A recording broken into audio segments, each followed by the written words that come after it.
নমস্কার বন্ধুরা, অর্ঘ্য কুকিং চ্যানেলের পক্ষ থেকে সবাইকে স্বাগত। আজকের রেসিপি অরেঞ্জ আইসক্রিম। তাহলে চলুন দেখে নিই আজকের রেসিপি।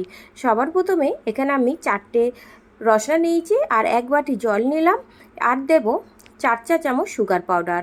আপনারা চাইলে এখানে চিনিও দিতে পারেন, চিনি দিলে একটু গুলতে সময় লাগে, তাই সুগার পাউডার ব্যবহার করেছি। আর 4 প্যাকেট রসনা আমি এর মধ্যে দিয়ে খুব ভালো করে এটাকে মিশিয়ে নেব। মিশিয়ে নেওয়া হয়ে গেলে এটা আমি একটা গ্লাসের মধ্যে ঢেলে নেব। আর এখানে একটা কন্টেনার নিয়ে নিয়েছি আইসক্রিমের মল্ড, এর মধ্যে আমি মলের মধ্যে এই রসনাটা ঢেলে দিচ্ছি। মাত্র 2 টাকা খরচে আপনারা কত টেস্টি একটা রসনা আইসক্রিম খাবেন। আপনারা মন চাইলেই এই আইসক্রিমটা তৈরি করে নিতে পারেন। একটা ফয়েল পেপার দিয়ে খুব ভালো করে এটাকে সিল করে দিলাম যাতে ওপরে বরফ না জমে। একটা ছুরি দিয়ে এই মুখের মধ্যে একটুখানি কেটে দিলাম যাতে আইসক্রিমের স্টিকটা খুব ভালোভাবে এর মধ্যে দেয়া যায়, তার জন্য এটাকে কেটে দিলাম। এইভাবে আইসক্রিমের স্টিকগুলোকে ঢুকিয়ে দিলাম। ফ্রিজে আমি 6 ঘন্টা রেখে দেবো। 6 ঘন্টা পরে এটাকে আমি বার করে নিলাম। দেখুন কতটা সুন্দর রসনা আইসক্রিমটা তৈরি হয়েছে, আর খেতে দারুণ লাগে বন্ধুরা। খুব টেস্টি একটা আইসক্রিম।